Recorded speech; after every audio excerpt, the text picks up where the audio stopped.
Hiraku was a loser with a life so unfortunate that God decided to send him to another world with a god-like farming skill.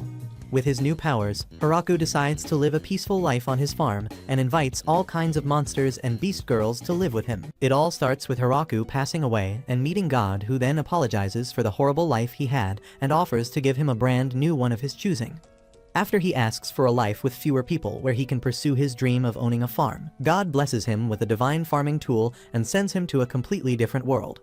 Minutes later, he wakes up in the middle of a forest, and he decides to focus on enjoying this new healthy body as well as the divine farming tool, which can take any form he wants. Afterwards, he sets out to find food and uses the trunk of a large tree as shelter to avoid monsters. With no streams or ponds around, he turns the farming tool into a shovel and continues digging until he finally finds some water. With that out of the way, he spends the following days building up his house and eventually learns to hunt demon rabbits for food before learning that the farming tool can grow any crop or fruit he imagines. Soon after this, he notices two injured wild dogs lurking outside the house, so he decides that the best course of action is to take them in. After also realizing that one of them is pregnant, he moves them into the house and goes back to sleeping in the tree trunk. Meanwhile, in a restaurant on the other side of the forest, a hot vampire has just decided to make her life a little more interesting by traveling deeper into the forest on her own. Shortly after this, God decides to check on Hiraku to make sure he is enjoying this new life. However, after realizing that he sent our clueless protagonist to the center of the Forest of Death, he panics and prepares an apology speech for when he ends up as a traumatized soul again. Meanwhile, with winter slowly rolling in, Hiraku gets worried and proceeds to spend the following days stacking up as many supplies as possible. But the cold still remains an issue until the day a spider 3 times his size shows up on the farm and appeases him by making clothes out of her web. In exchange for permission to live in the main tree, she whips up several outfits and clothing items to keep him warm just before the snow finally hits. However, Hiraku realizes that his main problem is loneliness since he still hasn't found anyone to talk to. Much later, the weather improves significantly, and he gets surprised to see that the puppies have already grown big enough to head out on their own. Just as he tries to adapt to life without them, they return with partners to start an even larger family. While working the farm one random afternoon, he hears Zabuton sounding the alarm and rushes out with one of the dogs to find a little girl named Lou crouched in front of a tree looking helpless. Naturally, he ignores the fact that all the other dogs seem to hate her and gets closer, so she pounces and quickly drinks some of his blood. After transforming into a plot-heavy baddie way hotter than Prime Nezuko, Lou thanks him for the blood, but then the dogs suddenly take turns attacking her until she loses enough blood and returns to her smaller form. Minutes later, he learns that she actually attacked one of them, but still decides to serve as her blood bank since he has been starved of touch for months. After she regains her energy, he takes her back to the farm and spends the rest of the day showing her around before inviting her into his place for the night.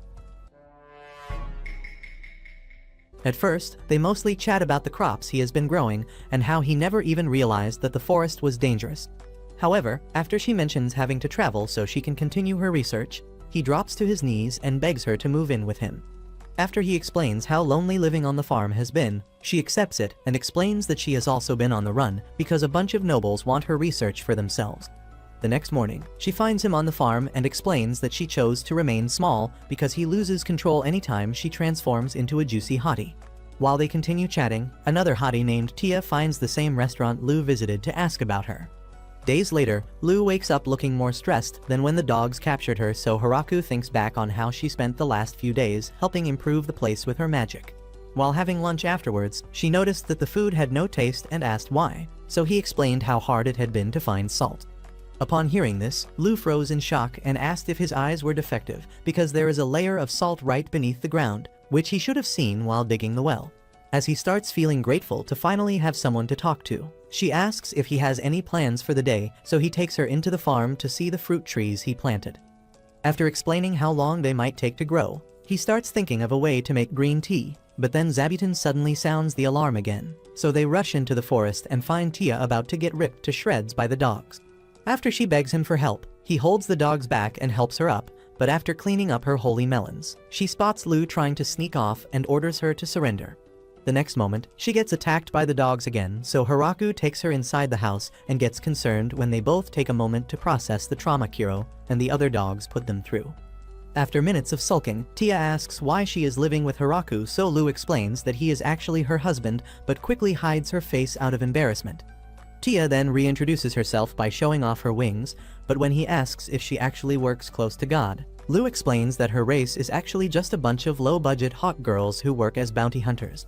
In her case, she was actually sent to capture Lu for destroying a noble's castle, just because she didn't like their demands. When Lu admits that she might have gone overboard with her reaction, Tia gets shocked because she has never been the type to admit being at fault.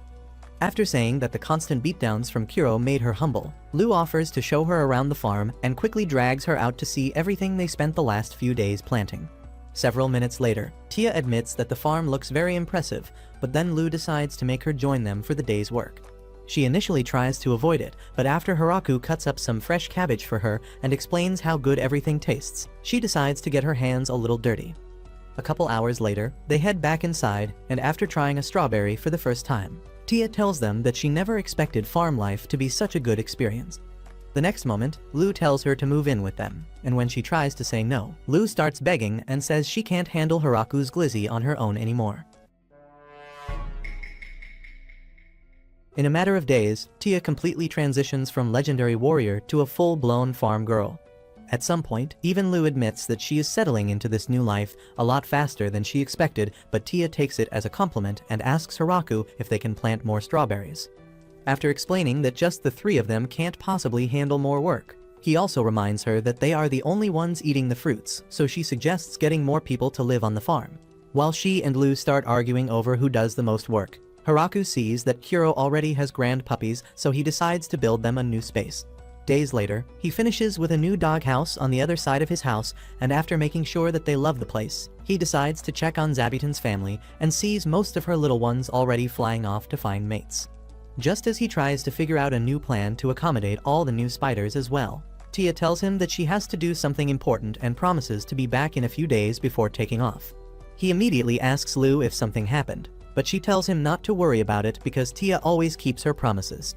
A couple days later, she returns with 7 elf baddies that would definitely turn a nerd like you into a full-time simp. After Tia introduces them and explains their cruel backstory, Lee begs Hiraku to let them move into the farm as well.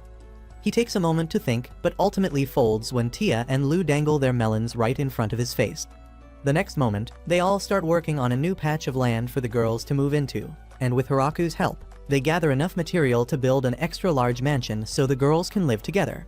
However, when they finally finish with the construction, Hiraku gets jealous since he still has the tiny hut, but he eventually decides to just use the new skills he learned from them to upgrade it. Days later, Lee and the rest of the elves start putting their blacksmith skills to the test and quickly produce a bunch of cooking utensils as a way of thanking Hiraku for letting them move in. After they explain how difficult it was to travel for multiple centuries without a home or any guy willing to help their species multiply again, he tells them to take the farm as their own while ignoring the fact that they all want to get freaky with him.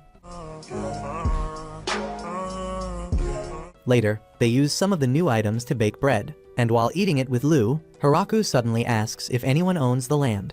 She then takes a moment to think before saying that it technically belongs to the Demon Lord. This immediately puts him on edge, but Lu tells him not to worry since he started the entire farm on his own. Several days later, Zabuton captures a large queen bee and hands it over to Hiraku so he can send it back to God. But he decides to spare it since it has already stopped fighting back. Instead of releasing it back into the forest, he goes a step further and creates a new home for the queen bee, so it migrates with its workers in a matter of days to create a new colony.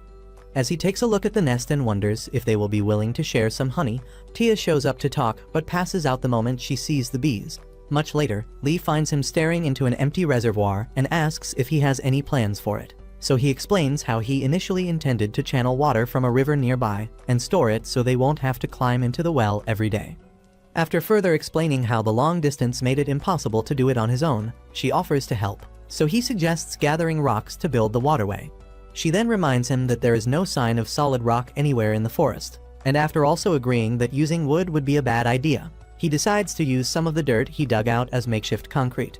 She gets confused by this, so he explains the process in detail, and in just a couple of hours, she and the rest of the elves help him build the entire channel.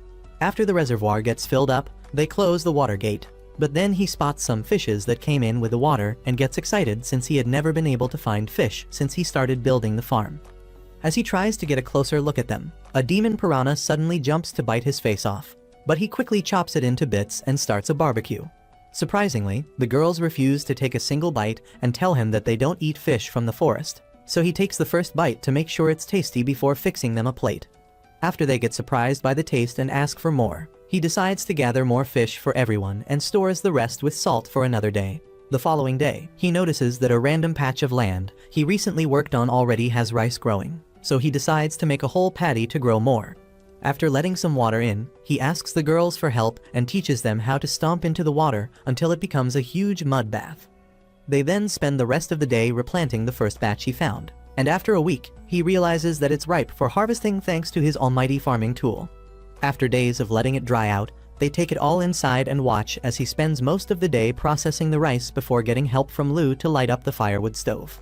Much later, he stops cooking, so they all get excited, thinking they can finally eat. But he decides to spend another hour mounding it into rice balls before serving Lou and Tia.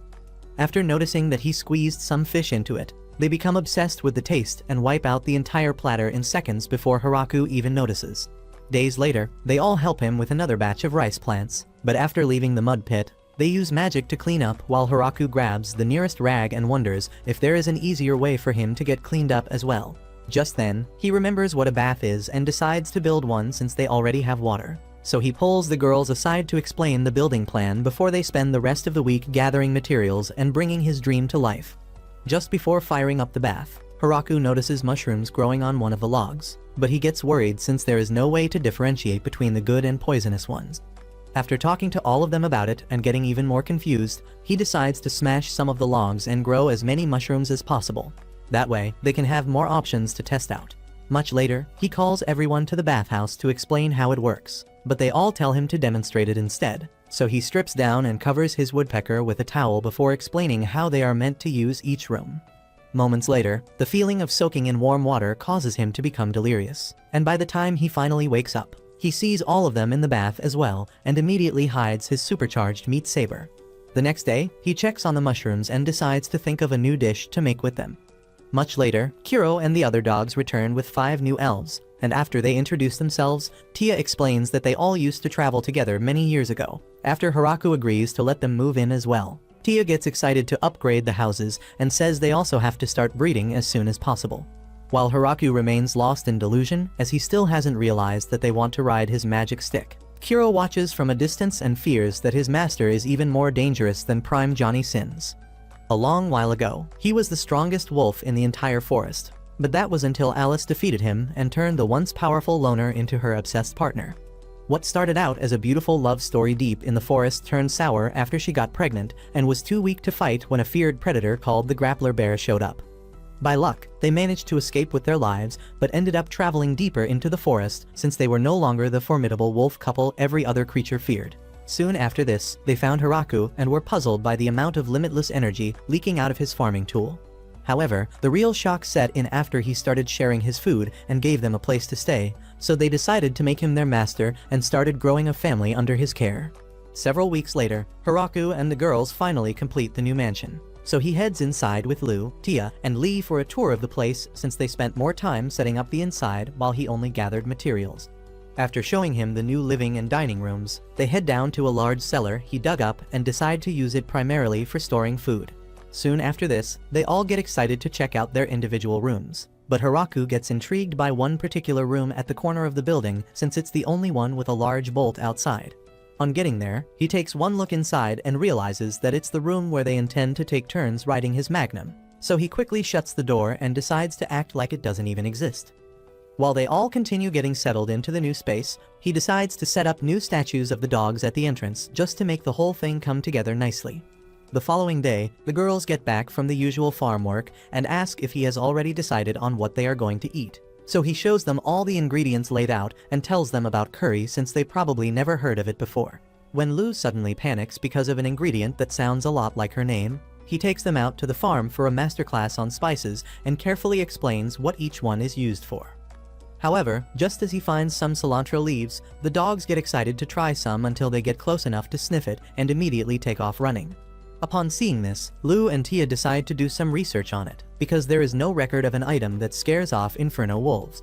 Minutes later, Hiraku finally stops yapping about spices and realizes that they ditched him. so he finishes gathering the rest of the spices before heading back inside to start making the dish. With Lu and Tia off doing cilantro research, he asks Lee for help in the outdoor kitchen since he has to make enough curry to feed everyone. As he then starts guiding her through the entire process, some of the elves join the dogs to enjoy the show from a distance. After hours of cutting and frying, they finally cover up the pot of curry for the final slow boil. But then Hiraku realizes that he never gathered ingredients to make naan.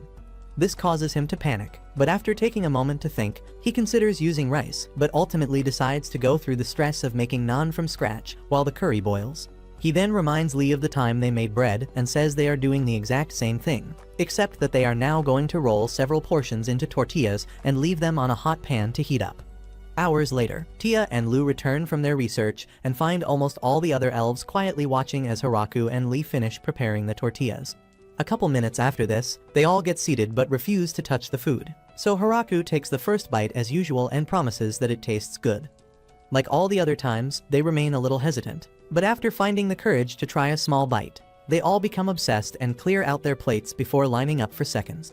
After Lu and Tia scare off the dogs with a plate of curry topped with fresh cilantro, Hiraku sees that they barely left any for him and decides to start taking some out for himself before serving them. Days later, he notices winter slowly creeping towards them and immediately starts stacking the cellar with firewood. After also giving Zabuton some potatoes as payment for more sheets, he asks Tia and Lu for help smoking all their meat so they can have enough food to last until spring. While they both use magic to heat up the meat, the dogs wait patiently for any slip-ups while Hiraku sets up a new storage space to keep the vegetables frozen once the snow starts pouring in. Much later, he sees the girls still using their fire magic and tries his luck with the spell, only to end up looking like Pennywise. Later that night, Lu shows him the most simple version of fire magic and explains that he doesn't even need to use magic to control it. But he refuses to accept that he can ever do it and says he already even tried to summon golems like Tia. After she explains that Tia's magic is actually extremely high-level stuff, he thanks her for choosing to live with him and says they are all extremely talented and amazing, while he only walks around every day looking for new recipes to cook up. Lu then tells him to stop thinking that way because he is the most amazing one among them, but he gets shocked by this and asks how. She then explains how insane it is that he survived all on his own in the Forest of Death and further says no one has ever achieved such a feat. Several days later, snow completely covers the entire farm, so he heads out to check on the vegetables before taking the girls back inside to explain the board games he spent the last few days carving out for winter. After figuring out the rules, Lu challenges Tia to a game and gets hyped up to defeat her. But after minutes of playing, she realizes that Tia might just win and suddenly flips the game over. As she then fakes an apology and tries to avoid a rematch, Tia tells her not to bother and rewinds time on the board so they can finish the game. Hiraku then heads out to check on everyone else and gets shocked to see that the dogs are playing much better than the elves. Several minutes later, Lu gets tired of losing to Tia and decides to redeem herself by challenging Kuro. But he traumatizes her after their very first game together. As she ends up tweaking out in a corner, Hiraku starts paying close attention to Kuro and decides to get revenge for Lu by challenging him to mahjong. Minutes later, he also ends up in the corner with Lu and spends the rest of the day struggling to accept the reality of his own lack of talent. Days later, he decides to switch things up by introducing the girls to bowling, and after he tells them to see the pins as bad guys, they get excited to play and end up having a lot more fun than he expected. Months later, the snow finally melts away, so Hiraku and the girls step out to enjoy their first spring together. But Zabuton suddenly sounds the alarm, so they rush over and spot a massive wyvern heading right to the farm. As it starts roaring while hovering above them, Hiraku prays that it eventually leaves, but at that moment, it decides to blow them up. So Lu and Tia create a barrier to protect everyone. Despite this, some of its flames still rain down on the crops, so Lee and the other elves run off to stop the fire while Hiraku tries to figure out a solution. As Lu and Tia start to panic over not knowing what to do, Hiraku's farming tool suddenly transforms into a spear, so he throws it at the wyvern and blows off its wings. Upon seeing that it's still managing to stay up, he fires off the spear again and blasts a hole right through its spine, causing it to crash into the forest. Minutes later, they find its body, and after making sure it's dead, Hiraku asks if it was sent to attack them. Tia and Lu then explain how valuable such a rare wyvern is, and say there is no way someone would send it off alone into the Forest of Death. Hiraku then asks if they can eat it, and after learning that wyvern meat is actually a delicacy in their world, he takes it back home and spends the rest of the day cooking up a bunch of meals with the meat. While eating a couple minutes later, Lu asks Tia if she can block an attack from Hiraku's spear. so Tia reminds her that a wyvern is one of the strongest monsters on the planet. In the Demon Lord's castle later that night, 3 of his generals meet up to discuss what happened. And while Beezle tries to figure out a logical solution to the fact that there is something more powerful than a fire-breathing wyvern, the other 2 completely lose it and try to resign just to avoid ever coming into contact with Hiraku. Around the same time, a dragon guide named Gucci warns a powerful dragon named Drime to avoid the forest because he is also no match for such an attack. The next day, Hiraku spends some time reminiscing on how good the meat tasted, but realizes that something was missing from the feast, so he decides to make alcohol for the next party. With help from the girls as usual, he harvests all the grapes and builds a stomping chamber so they can crush it while he gathers the juice with drums. Right before they start, he warns them to be careful so they don't slip. But just a couple seconds later, Tia loses her balance and ends up smashing a couple more grapes with her kitty. After helping her up, Tia and the rest of the girls come up with a song to help with their rhythm, and after seeing how fun it looks, Lou forces Hiraku to join them. As they all continue crushing the grapes, God ends up on his knees begging as his daughter, the goddess of agriculture, loses it because of how careless he was with Hiraku's former life. When he reminds her that he is enjoying this new life, she asks if he is talking about the one where he started in the middle of the forest of death with a farming tool that is actually a divine staff way too powerful for an average human. Like that isn't enough, she notices that the statue Hiraku made for her looks like an old geezer about to give up on life. So she continues yelling at the Almighty while Hiraku and the girls pour all the grape juice into the drums so they can ferment properly. The next day, Zabuton sounds the alarm again, but this time it ends up being another vampire who turns out to be Flora, Lou's younger sister. After they take her back inside and get her cleaned up, she explains that she started looking for Lou after the bounty was placed on her head. She then asks why her sister is married to a nerd farmer, but after Lou and Tia explain just how powerful Hiraku is, she drops to her knees to give our boy the respect he deserves. Later on, Hiraku treats her to one of his special recipes, and after eating, she takes a look around and decides to move in with them. But since she still has a lot of work back home, she heads out but promises to be back as soon as she can. A month later, she returns with an army of maids to help around the mansion, and also brings a bunch of cows to make sure Hiraku never runs out of meat to make his amazing dishes. However, this causes Tia to realize that she is the only one without family members in their rapidly growing settlement, so she flies off to fix that. Hours later, she returns with 3 more angels as well as a bunch of lizardmen, who then present Hiraku with chickens as a thank you for letting them move in. Days later, Hiraku realizes that he barely has any work to do anymore, because the maids have completely taken over the general upkeep and kitchen duties. However, they all still struggle to make proper meals despite all his teachings, so he heads out to discuss patrol duties for Tia's sisters before checking in with the lizardmen as well. The next day, Lee shows up with every wandering elf she could find in the forest. And after welcoming them, Hiraku asks why there are no guy elves, so she explains how none of the guys survived. When Lee tells him not to worry since they can now start making more, he gladly wishes them luck while still remaining oblivious to the fact that they all want the D. Much later, he summons representatives from every species for a meeting so they can decide on a name for the settlement since it went from being his little farm to a small town.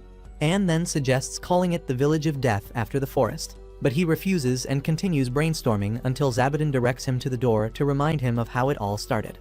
Hours later, he gathers everyone for a party and decides to call it the Great Tree Village before telling them to drink as much wine as their livers can handle. Later on in the night, Tia's last remaining brain cells start fighting to keep her sanity intact, so Hiraku joins her at the table to make sure she hasn't lost it and decides to make one last toast to the life they are all building together. Days later, Hiraku returns to life as usual on the farm and becomes convinced that his new role as mayor of the village doesn't really mean much until one of Tia's subordinates shows up to tell him about a messenger from the demonic continent seeking an audience with him. Minutes later, Hiraku introduces himself to Beezle, who then offers him a special potion as a gift before asking for the status of their land. Upon hearing this, Hiraku immediately thinks back to the day Lou told him that they were under the Demon Lord's jurisdiction. After realizing that Beezle either wants to discuss tax payments or chase them off the land, he offers them 10% of every harvest but says they can only come to take it once every year. Beezle's surprised reaction to this causes Hiraku to think he said the wrong thing, but after Beezle gladly accepts his terms, they head inside to finalize the agreement before Hiraku sends Beezle off with a gift. He then asks the girls if it went well, since he has no idea how they negotiate these things, so they explain that villages and settlements like theirs usually pay at least 50% to the Demon Lord and commend him on being able to get such an agreement. While Lou celebrates the potion they got from Beezle, he explains what happened to Gratz and Ragnan. who both freeze in shock upon hearing that the vampire princess and the strongest angel are both working for Hiraku. After Beezle tells them to be careful of the gift Hiraku gave him, Gratz grabs one of the apples and knocks it down without a care in the world. So Beezle decides to also give it a try. But then he realizes that the silk used in making the wrapping cloth is the same one produced by the legendary demon spider. Upon hearing this, Ragnan decides to quit his job and runs off. Early the next day, Hiraku gets summoned to see another visitor, but this time it ends up being Drime, the legendary king of Dragon, and Gucci. After welcoming them to the village and accepting their gift, Hiraku apologizes in advance because he won't be able to serve Drime anything, but then Gucci reminds him to use his human form. Hours later, Drime gets wasted after several cups of wine, so Gucci reminds him that they have a responsibility to get back home safely. After he eventually agrees to leave, Hiraku sends them off with a large bag filled with gifts before thinking hard about how to receive guests better. The next day, he calls Lee and Tia for a meeting and explains the need for a better space to house guests, so they all agree to build a new house for situations where they have more than one guest who might want to spend the night. After days of building, Hiraku also sets up a new bell so Zabuton can give a different signal when the visitor is not hostile or someone to be worried about. He then decides to have Tia and Lou serve as the welcoming party for any guest, but Anne refuses and makes him take some of the lizardmen for extra safety. Days later, a bunch of beastmen shows up led by Garf, and after introducing himself, Garf explains that they are just looking to trade. Just as Hiraku tries to welcome them, Lou steps up and asks if his group is the only one they should be expecting. After Garf says yes, she gives Kuro and the other dogs the signal to find all the beastmen hiding in the woods. She then warns Garf not to lie anymore before taking them into the guest house and locking them inside. Upon seeing this, Hiraku asks why they are treating them this way, so Tia reminds him that every other guest they have had brought gifts, which means Garf and his men might have evil intentions. The next morning, Hiraku notices that Anne isn't putting any effort into making their meals, so he asks why. And she explains that it's because they didn't bring any gifts like proper guests.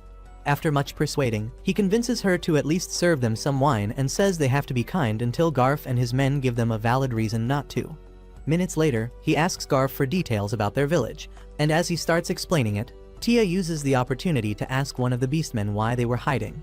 After he explains that they usually leave some troops outside during trips, so someone can make it back to the village in cases where they meet hostile people. This causes them to realize that they never had any bad intentions, so Hiraku agrees to trade with them and takes Garf aside so they can discuss in more detail.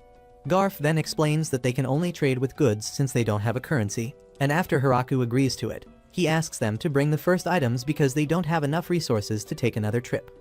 After giving it some thought, Hiraku agrees and decides to use Kuro and the other dogs, so Garf and his men prepare to head out. He then apologizes for not bringing gifts and explains that they are just not used to such customs because their village is actually poor.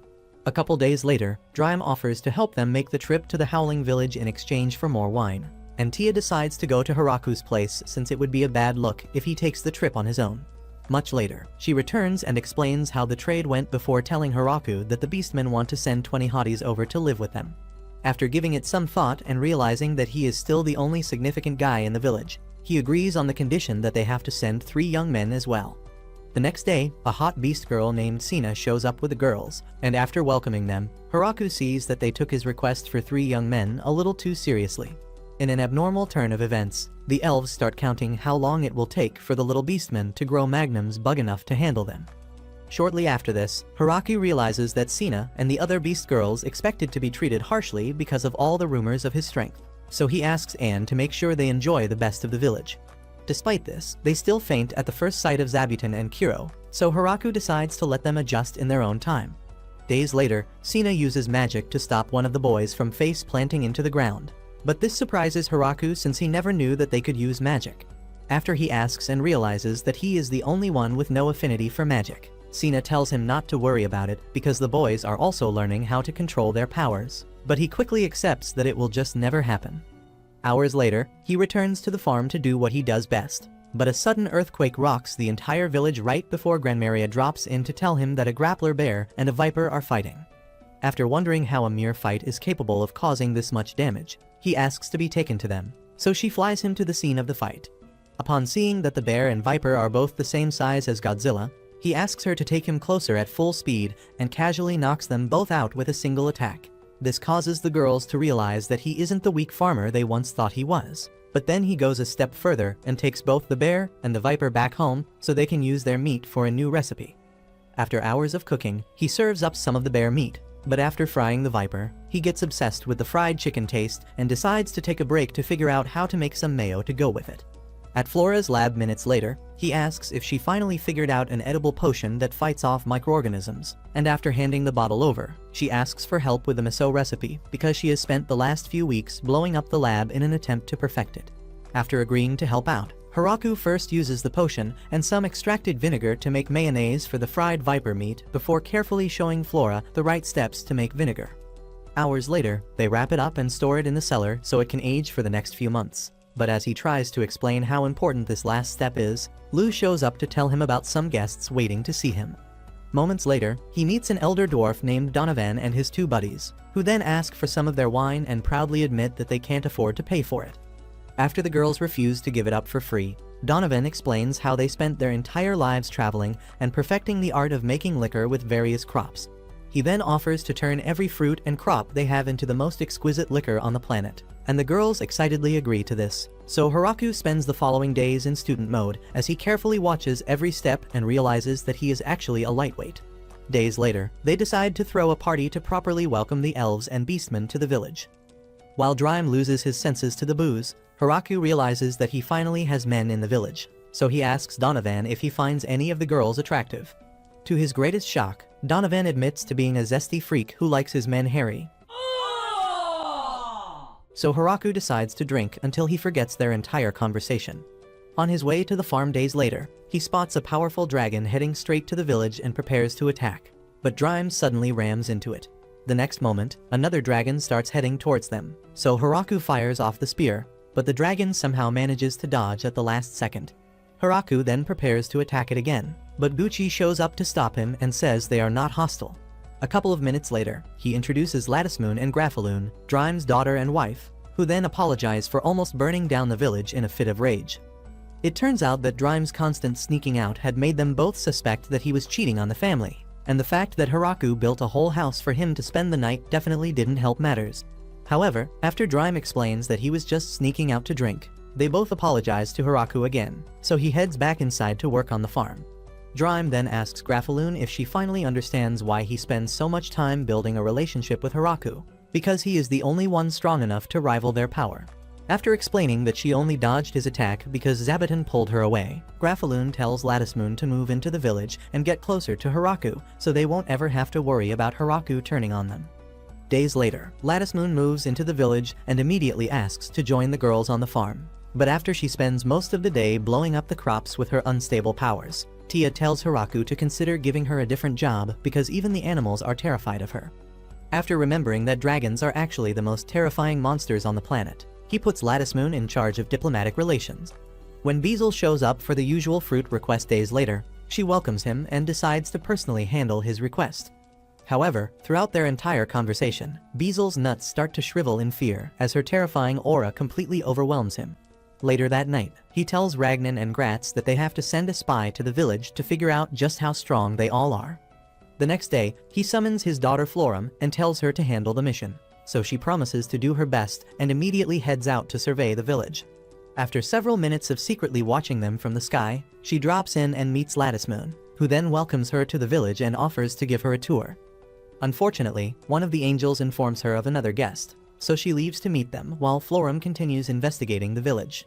After hours of getting terrified by the amount of powerful creatures working together, she wonders what kind of god-level beast must be controlling them. But then Hiraku shows up and asks if she is lost. She immediately dismisses him, thinking he is a weak human, but after meeting up with Latticemoon later on and learning that he is the mayor, she nearly passes out and freaks out the next time she sees him on the farm. Days later, Hiraku starts to realize that the slime they brought in to clean up waste produce has been multiplying, but he decides to overlook this until one particular slime drinks an entire barrel of wine at once. The girls immediately lose it and collectively vote to burn it alive, but Hiraku asks them to act civilized and punish it with a timeout. Afterwards, they all still insist that it deserves an even harsher punishment. But then Fromwell reminds them that slimes literally have no brain matter, meaning that it doesn't even know that it's getting punished. After giving it some thought, they all agree to let it join all the parties so it can always have enough wine to drink instead of targeting the barrels they stash for special occasions. Weeks later, the tiring feeling of working in autumn weather causes Hiraku to get unusually hungry, so he decides to cook up another hot pot with the girls. However, while eating it a couple of hours later, he wonders what it would taste like if it was a seafood hot pot. But the girls get confused by this and ask what he is talking about. Hiraku then explains it, and Lou immediately tells Flora to research it, while Tia gets terrified by the thought of eating a crab.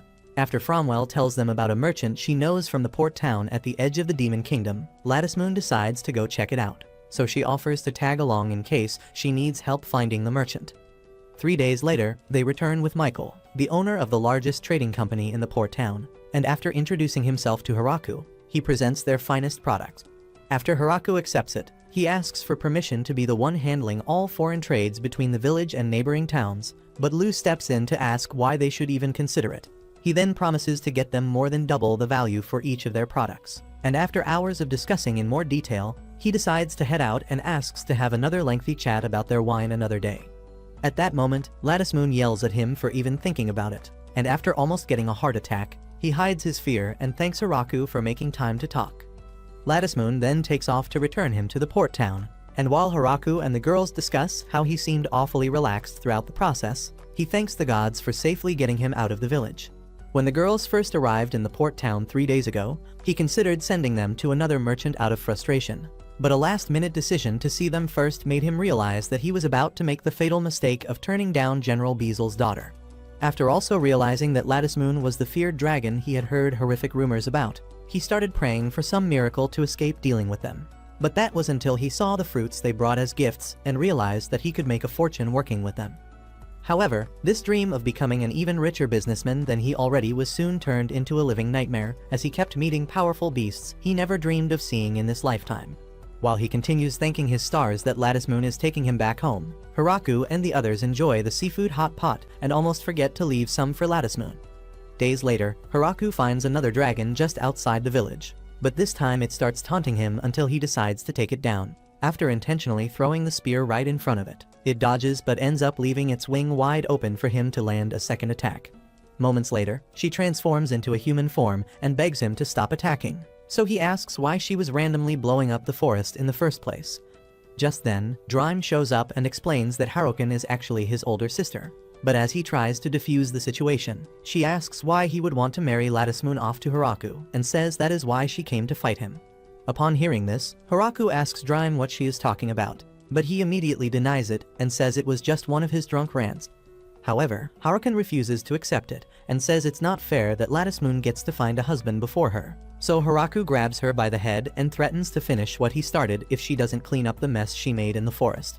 Later on, she joins them for a meal and realizes why Drime is so obsessed with the village. But then she challenges Hiraku to one of their board games and decides to add a bet to it. After Hiraku jokes about playing strip mahjong, Latticemoon also decides to join them, and Hiraku soon regrets ever bringing it up, because after just a couple of minutes of playing, they beat him, so he ends up showing everyone his magic stick. Meanwhile, Beazel and Gratz have just received word that Haruken is in the village, so they ask Demon King Galgardo for the next course of action. But he barely hears their questions and asks for help figuring out why his daughter won't speak to him. Days later, Hiraku finally gets Haruken to agree to become a teacher for the little one and feels relieved because they all spent the past few days looking for a way to make her useful since she decided to move into the village. Shortly after this, 3 hot lamias show up to ask for help because some of the younger wolves destroyed their home. So Hiraku offers them some of the best fruits in exchange for their mind jewels before offering to trade with them whenever they want. Before they leave, he makes one last request and makes them wear melon wraps because he found it difficult to focus when they first showed up. Afterwards, he suggests increasing their farmland since there are a lot more inhabitants in the village and people seeking to trade. Hours later, 3 demon chicks tell Princess Yuri about the expansion, so she becomes convinced that Hiraku has bad intentions for Fromwell and decides to save her. A couple nights later, Beazel shows up in Florum's office to chat, but she tells him not to bother because she is way too busy, until he mentions Princess Yuri's plan to wage war against the village and save her. Florum immediately asks if the princess has started taking crack, so he explains how Rosalind, Roju, and Clackass have been feeding her with lies about the village. After she asks if they haven't been reading the reports she sent about the village's military power, Beazel further explains that they now think she is being forced to write all those things because it makes no sense for a farming village to have so many powerful creatures living in it. He then begs her to find a way to stop Yuri's invasion that wouldn't lead to the destruction of the demonic kingdom, because the Demon King has been too busy obsessing over how to please Yuri to do anything about her psychotic plans. The next day, Yuri's army of 300 demon soldiers end up begging for dear life when the Lamias block their path and almost crush them with trees. Barely a couple minutes later, Florum introduces the girls to Hiraku as new migrants looking for a place to stay, and when he asks why they all appear terrified for some reason, she tells him not to worry about that as she already has plans to turn them into useful members of society in no time. He then asks why on earth Yuri is on a floating throne with no one to carry it, but Florum tells him to ignore it and treat her like every other stagehand. So he decides to head out and tells her to give them a tour of the village. As soon as he leaves, Florum tells the girls to be on their best behavior and keep their little attack secret from everyone else in the village. She then tells them not to expect any kind of special treatment because they might get fed to Kiro and the other dogs if Tia and Lu figure out who they really are. After they agree to this, she proceeds with the tour and shows them fruits grown in the village. The wannabe Powerpuff Girls nearly blow their cover because, instead of simply enjoying their apples like Yuri, they start discussing ways to take over the village right in front of Lee. Later on, the three of them come up with the brilliant idea to escape from the village and return to life in the demon capital without paying for their crimes. However, after getting caught by Kiro's pack and Zabiden twice, they give up and decide to completely accept that working as town hall girls is now going to be their new life. Days later, Florum takes Yuri out to play with some of the puppies, and after throwing a disc to distract them, she apologizes for ever trying to wage war on the village and says she just didn't realize how peaceful such a powerful settlement could be. After telling her not to worry about it, Florum asks why her dad did nothing to stop them, but Yuri stops her and starts yelling about how she stopped treating her like a childhood friend in the last few months.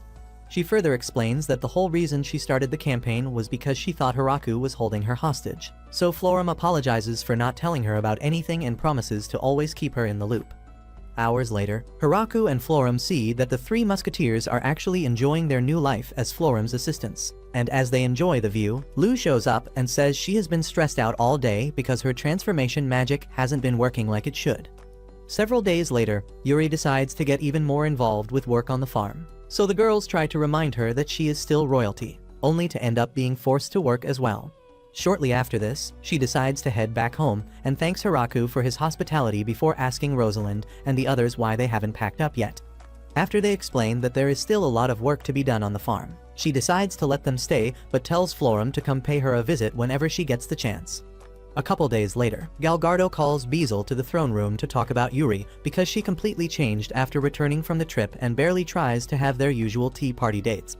Beezle then tells him that she probably learned a lot about being responsible in the village, but Galgardo suddenly loses it and says a man is definitely responsible for her sudden change in character. After Beezle tells him that crashing out over something so trivial will only make her hate him even more, he cools off and decides to listen to advice for the first time in his entire life. Meanwhile, Hiraku and the girls have just finished packing up every crop they could harvest for storage ahead of winter.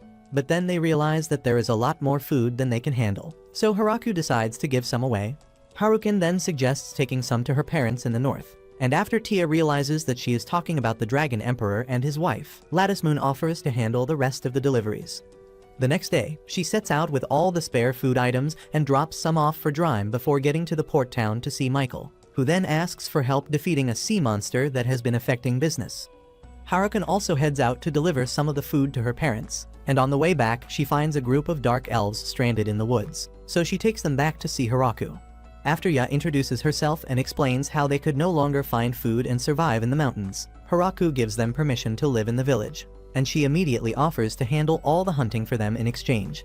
However, after trying to set up multiple traps and almost getting sent to Elf Heaven, she admits her weakness to Hiraku and offers to do anything else, but he tells her not to worry. She then notices the pot he is trying to make and asks about it, so he tries to explain the process while baking it, but it suddenly cracks.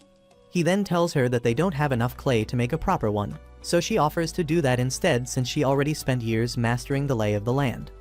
Days later, Lee and her sisters find a dungeon deep in the forest and decide to go explore it, but Hiraku gets worried and decides to send the wolves with them for safety. After they leave, he spends the rest of the day finishing up with the men's bathhouse and tries to enjoy his first private bath in ages, but the little beastmen jump in as well. To make matters worse, Florum finds Rosalind and the girls trying to sneak in with a bunch of beastmen. So she explains how completely weak and useless they are, just to remind them of the fact that Lu and every other magical baddie in the village can easily clap them for trying to ride Hiraku's magic stick before them. Days later, Lee and her elves return from the dungeon and tell Hiraku that they have to send a whole party back there to take down the viper living inside. When he asks why it's such a big deal to them, Ya explains that viper meat actually increases the chance of pregnancy for elves, and since they all plan to get freaky during the winter, it would be the perfect time to hunt one down. Over a week later, Hiraku decides to go check on Lu and gets surprised to see Sina and Tia already there, so he asks if she is okay. After she tells him not to worry and explains that it's just a little nausea, Sina asks if she has been craving weird fruits recently. She then admits to eating only some of the fruits, so Hiraku asks if it's something to worry about, but Sina tells him it's actually good news because their late-night workouts have finally paid off. Yeah, boy. Months later, Hiraku wakes up for another regular day on the farm, except that this time, Lu also comes out with a bump the same size as Jupiter, so he asks if she is okay. After she tells him to stop being so worried, he recalls how excited the whole village was to hear about the pregnancy and how unusually chill she was about the whole thing, forgetting that she was the one behind building the love room. A couple minutes after talking to her, he enters the kitchen to check on Anne and the other maids, because they recently started getting up without proper rest just to make sure they wake up before him. After he checks on their progress with breakfast, she reports the wine-obsessed slime from before because he snuck into the cellar and finished an entire barrel again. But Hiraku reminds her that they intentionally started leaving out a barrel so it won't find the main stash of wine. Shortly after this, she and the other maids serve breakfast to Hiraku and the top representatives of every species because they can no longer fit everyone into the dining hall. After they all eat and make reports on a bunch of different stuff happening in the village, everyone else shows up for breakfast as well, but Harukan misses the entire thing because of her abnormal sleep schedule. Later, Grandmaria shows up to give Hiraku a report on the monster bunnies that tried to sneak in the previous day and how Kiro's puppies handled business.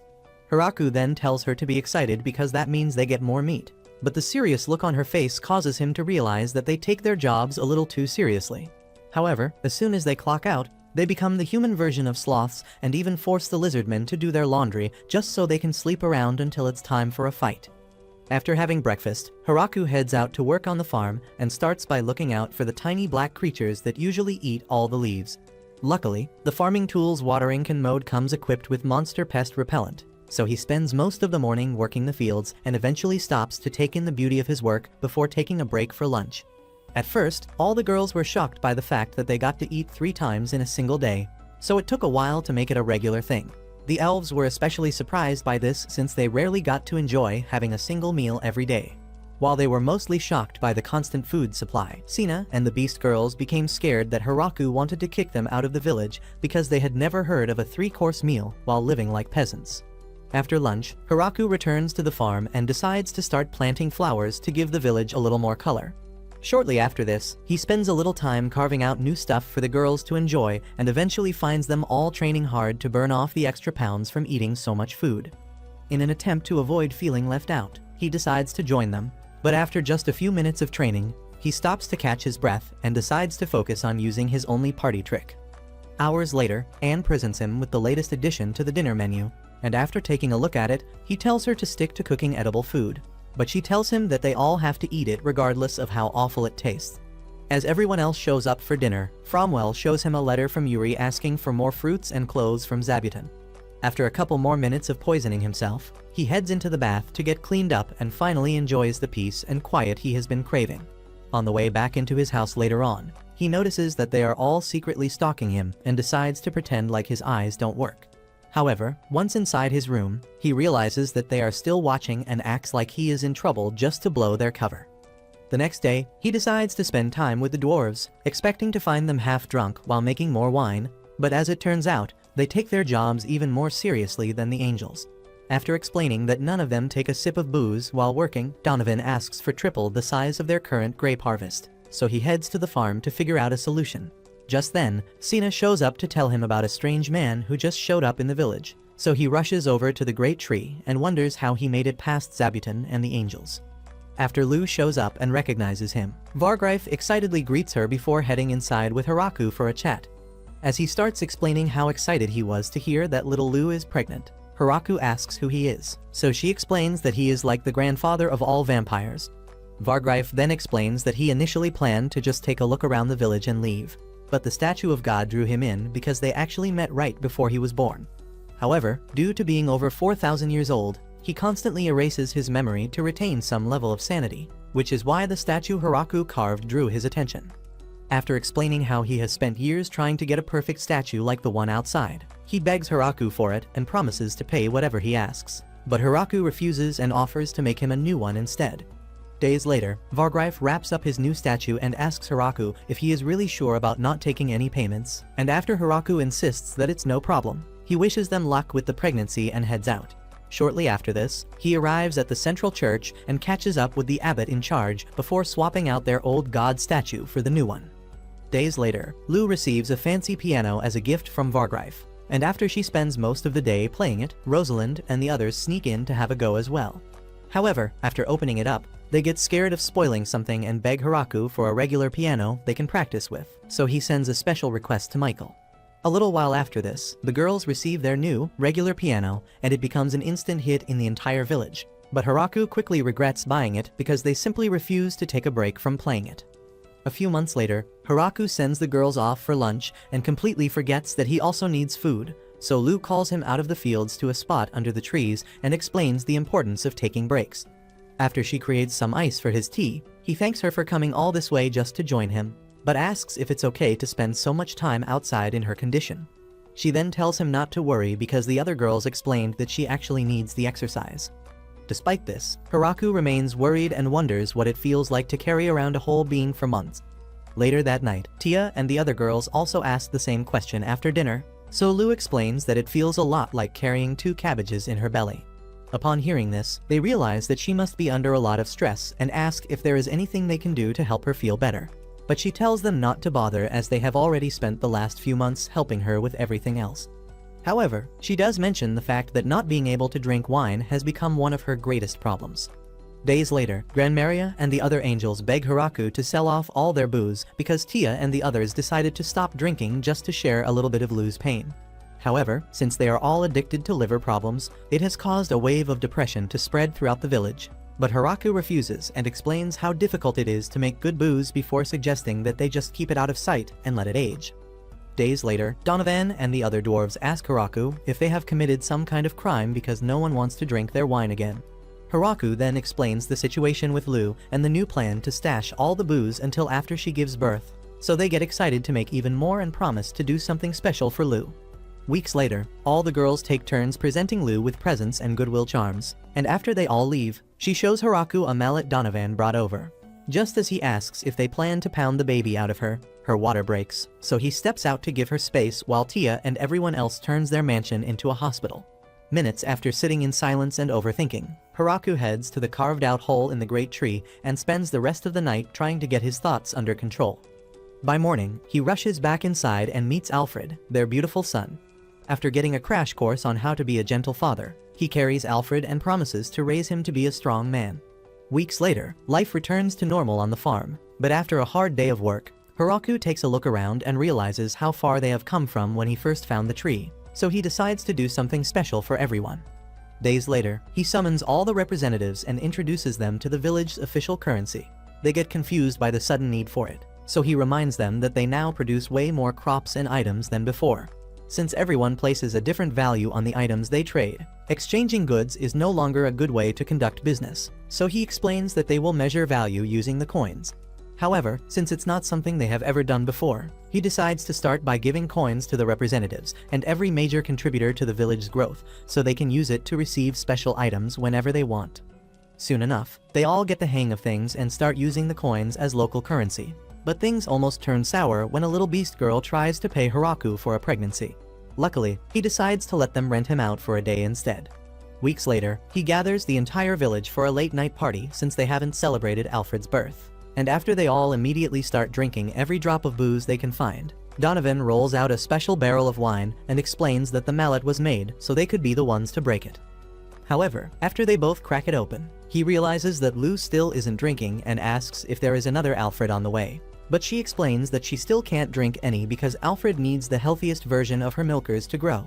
After giving it some thought, Donovan decides to save some of the wine so they can all drink it together when Alfred gets old enough. In the demon capital the next day, Bezel, Graz, and Ragnan finally agree that the best course of action is to build an amazing relationship with the Great Tree Village. But after Bezel suggests sending one of their girls there to get married, Galgardo loses it and tells them to forget about ever getting Yuri married to anyone. Meanwhile, Michael sends his best men to prepare gifts for Haraku and Yu to congratulate them and ensure their relationship grows even stronger. Back in the village, Tia, Florum, and Flora take Haraku back inside to discuss new citizens because they each ran into over 100 people of different species all eager to join the village. After giving it some thought, Haraku suggests creating a second village because they can no longer contain everyone, but he gets shocked by how quickly they accept it. So he reminds them that it took years to build up to their current level. Despite this, they all agree to go ahead with construction, and say that they can't turn down anyone when he showed them such kindness by letting them move in without expecting anything in return. Since Lu ended up being the first to get knocked up, will the elves still try to freaky with Haraku, or will they settle for the little beast boys? Thanks for watching. Comment part 2 to find out what happens next, and don't forget to turn on post notifications after subscribing to make sure you never miss any of our videos.